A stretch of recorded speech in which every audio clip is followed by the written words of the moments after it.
Confused हो, ये मैं जानता हूँ, क्योंकि आज ऑलमोस्ट सब कंफ्यूज हैं। कैरियर को लेकर, कोई लाइफ को लेकर, कोई खुद को लेकर। लेकिन मैं तुमसे एक बात बताना चाहता हूँ, तुम कंफ्यूज इसलिए नहीं हो क्योंकि तुम कम सोचते हो।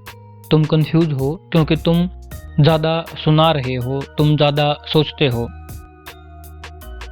हर तरफ आवाज़ है, हर तरफ एडवाइस है, हर तरफ ओपिनियन है।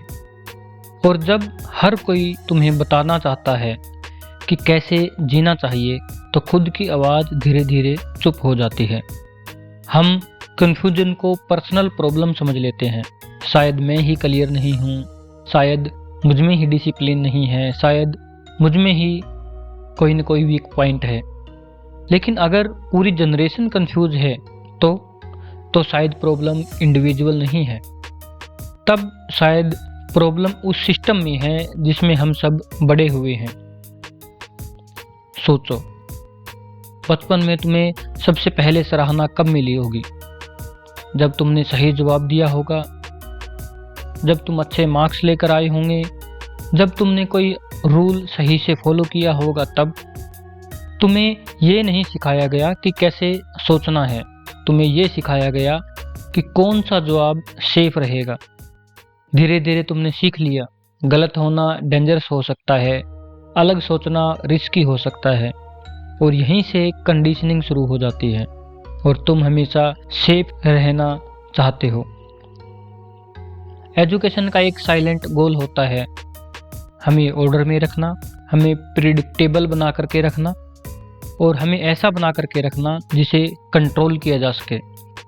एजुकेशन सिस्टम को रिबेल नहीं चाहिए, उसे स्टेबल लोग चाहिए, जो सिलेबस को रिपीट कर सकें, जो अथॉरिटी को क्वेश्चन ना करें, जो लाइन में खड़े रहें, जिन पर पूरी तरह से कंट्रोल किया जा सके, जो प्रिडिक्टेबल हो, जिसके हाव भाव चाल विचार देख करके हम ये पता लगा सकें कि ये क्या सोच रहा है, ताकि उसे और बेहतर तरीके से कंट्रोल किया जा सके। जो ज़्यादा सवाल पूछता है वो प्रॉब्लमेटिक हो जाता है और जो चुप रहता है उसे सक्सेसफुल करार दे दिया जाता है। फिर तुम सोसाइटी में आते हो, जॉब, कैरियर, स्टेबिलिटी।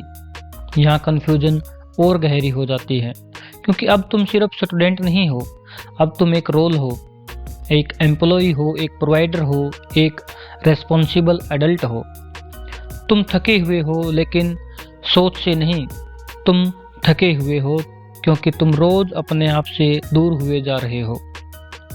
तुम बिजी हो इसलिए फ्री नहीं हो, और तुम फ्री नहीं हो इसलिए कंफ्यूज्ड हो। अब एक और लेयर समझो, आज तुम जो सोचते हो वो तुम्हारा सोचना नहीं होता, वो होता है रैंडम इनपुट्स का रिजल्ट। थोड़ा सोशल मीडिया, थोड़ा न्यूज़, थोड़ा मोटिवेशन, थोड़ा फियर, और इन सब के परिणाम स्वरूप आप कोई न कोई निर्णय लेते हैं। जब हर चीज़ इम्पोर्टेंट होती है तब कुछ भी मीनिंगफुल नहीं होता। जब हर चीज़ इम्पोर्टेंट होती है तब कुछ भी मीनिंगफुल नहीं होता। इसे मैं फिर से दोहरा रहा हूँ। इस स्टेट को कहते हैं स्टोकेस्टिक माइंड। अब यहाँ एक कंफ्यूजन होता है। लोग सोचते हैं क्लैरिटी का मतलब होता है तुरंत आंसर देना, लेकिन क्लैरिटी पहले डिस्कम्फर्ट बनकर आती है। जब पुराना झूठ गिरता है और नया सच अभी बना नहीं होता, उस बीच के फेज को हम कंफ्यूजन कहते हैं। ये ब्रेकडाउन नहीं होता, ये ट्रांजिशनल फेज होता है। मैंने तुम्हें ये वीडियो देख करके क्लियर फील करवाना नहीं चाहता। मैं तुम्हें रूटीन नहीं देने वाला, मैं तुम्हें कोई हैबिट भी नहीं बताने वाला, मैं तुम्हें कोई सक्सेस का फॉर्मूला नहीं देने वाला। मैं सिर्फ एक बात कहना चाहता हूँ कि तुम पागल नहीं हो, तुम ब्रोकन नहीं हो, तुम लेट नहीं हो।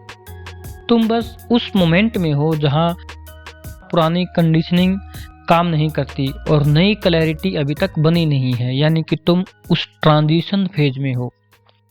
अगर इस वीडियो के बाद भी तुम्हें थोड़ा शांत महसूस हो रहा है, तो इसका मतलब ये नहीं कि तुम्हें सब समझ आ गया है। इसका मतलब ये है कि तुमने पहली बार खुद को ऑब्जर्व किया है। कंफ्यूजन एक प्रॉब्लम नहीं है, ये एक सिग्नल है। सिग्नल इस बात का कि जो तुम्हें सिखाया गया था वो तुम्हारे लिए काफ़ी नहीं है। और जो इस स्टेज पर रुक जाता है वो ज़्यादातर लोगों की तरह बन जाता है, और जो यहाँ से आगे देखता है वो शायद अकेला रह जाता है, अकेला अपने दम पर खड़ा हो जाता है। लेकिन पहली बार वो अंधा नहीं होता, वो सब कुछ देख रहा होता है, दूर से पूरी दुनिया को ऑब्जर्व कर रहा होता है।